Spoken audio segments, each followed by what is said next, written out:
Federal Communications Commission Chairman Brendan Carr has recently signaled his readiness to block merger and acquisition deals from companies with certain diversity, equity, and inclusion policies.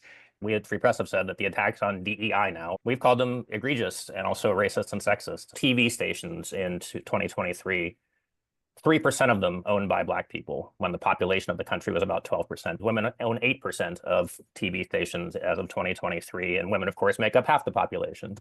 All Americans should have the opportunity to participate in the communications marketplace, no matter their race, gender, religion, ethnicity, or sexual orientation. The standard is that any racial classification is going to have a strict scrutiny review. The question there is, are we going to continue to categorize these people this way or not? That doesn't mean that there's no capacity ever to use race, but it has to be remedial. So it has to be clearly linked to a discriminatory practice, and it has to be designed to undo that discriminatory practice. There is no court ruling that says DE&I is illegal.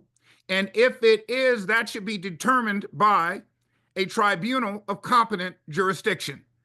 It's a bizarre world we find ourselves in, where Republicans who in the past have espoused, if not pro-consolidation, at least what they would call pro-business viewpoints, are suddenly saying, wait a minute, if you want your deal to go through, you better bend the knee. It's really sleight of hand, or even worse than that. If the FCC wants to say our governing statute that requires the FCC to serve all Americans is now somehow transferable, and we're going to cite that as something that you, Disney, or all of these companies are violating. The DEI focus on this is certainly something that is relatively novel. I don't like regulatory threat efforts by tweet or press conference. I don't like using M&A as the linchpin here. I think it needs to be a careful analysis and investigation into actual practices. They're not state actors, but they still are subject to the law the same way other private employers are. You may comply with Chairman Carr's edict or mandate or fiat, but now you're going to have to report to that local planning commission.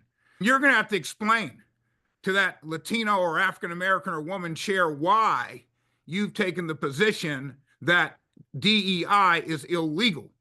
I just think that's what we're seeing is companies should not take comfort in this, right? Many companies, many law firms, many universities have decided to capitulate.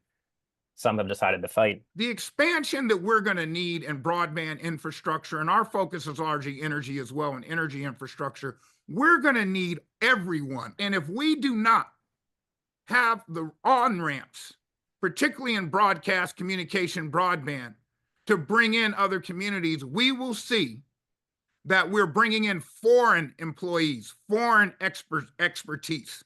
And that, I will say, is a national security risk.